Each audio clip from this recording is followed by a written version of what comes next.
Now, how are the remedies in the quest sorted and graded? That's a fair question. What happens is Quest initially combines all the remedies from the rubrics and the symptoms for the words you've put in to form a remedy list. Now, this remedy list is then sorted based on a number of factors. First is it will sort it out according to the actual grades in the repertories. The higher the grade, the higher the order. The second part is it grades according to the original authors in large source books and Materia Medicae. For example, in both these large books, like the Allen's Encyclopedia, the Heron's Guarding Symptom, and so on, there are actual gradings of every symptom given by the authors, and that's what's being used in the quest as well.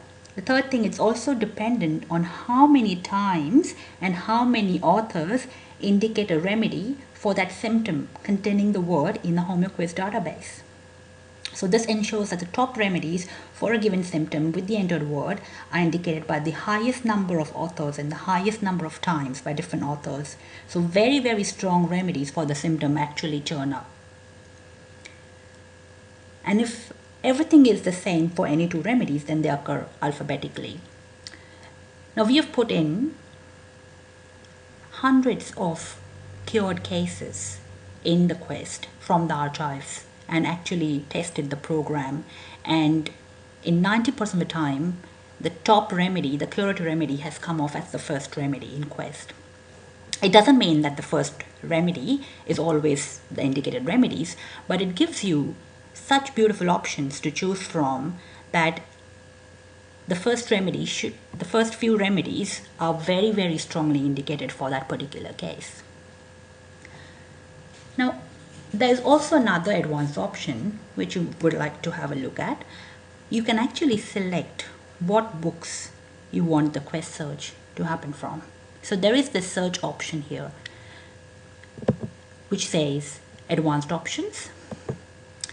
Now in the advanced option you have two tabs, one for the repertory and other for the Materia Medica. By default you search from all repertories and you search from all Materia Medicae. But you can actually choose to search from only a selected repertories. So for example, if I want to search from only 3 repertories, say you don't want to search from complete and can, you want to search, say, the Bonninghausen's repertory. So just click on that and that's highlighted. Using the command click tab in Mac users, click 3 or 4 repertories you want to search from. And then, for example, you don't want to search from any Materia Medicae. So say, do not search from the Materia Medicae. So what you have here is, you search from 3 selected repertories and you don't search from any Materia Medicae and say, okay. So we put another symptom here. It's a desire for cold water. Now this search will be conducted only from the 3 books you've chosen. Say search, and there you go. You have this list only from the 3 repertories which you have chosen. To sum it all up, the quest is a combination of some really unique, amazing operations. It not just performs a search from your repertories in Materia Medica, it actually combines and analyzes these remedies, so it's a repertorization from both the repertories in the Materia Medica. You can call it like a Materia Medicization. So the quest analysis is so helpful in practical situations. The other part is, when there are cases when certain symptoms are not represented by one single rubric, but there are multiple rubrics scattered throughout the sections of the repertories, Quest can do a wonderful job of combining these words and rubrics to form a unique general theme to work from. I'll give an example. There is a patient with a general aggravation from ascending. So if you put in the repertory search, you put in that word, ascending aggravate. So these are the remedies, these are the rubrics from different repertories and from different sections, such as mind, face, throat, neck, and so on, with ascending aggravate and remedies for each of them. When you put that in Quest,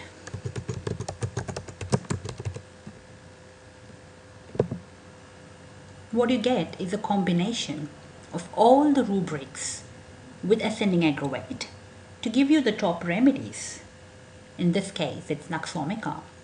So it's actually such a useful feature when you have very small rubrics for a very small rubric for a particular expression. Look, like for example, if you have a very interesting rubric in your patient, but there are hardly remedies in that rubric, and that's the point where Quest actually works very well, because it can combine a few related rubrics for that same symptom and give you a lot more options to choose from. It's wonderful for working on acutes. It's something which I start off with using in my acute. I always do a comparison with the repertorization, just traditional repertorization, so I have two options to choose from. But imagine how wonderful it is even for naturopaths who want to avoid the cumbersome repertorization of scrolling through pages and wasting time reading again from the Materia Medica. You can actually have such an advantage in acute cases, and most of my chronic cases as well, if you have a theme to work from. So that's about Quest. We have another tutorial which tells you the difference between the Quest and the repertorization, or the Quest analysis and the repertorization, with a case example, and try and understand how, if you use the same patient rubrics in both these search engines, what happens and how can you use that to your advantage. So look forward to that. Until then, thank you, and I look forward to your feedbacks and suggestions by email. Bye-bye.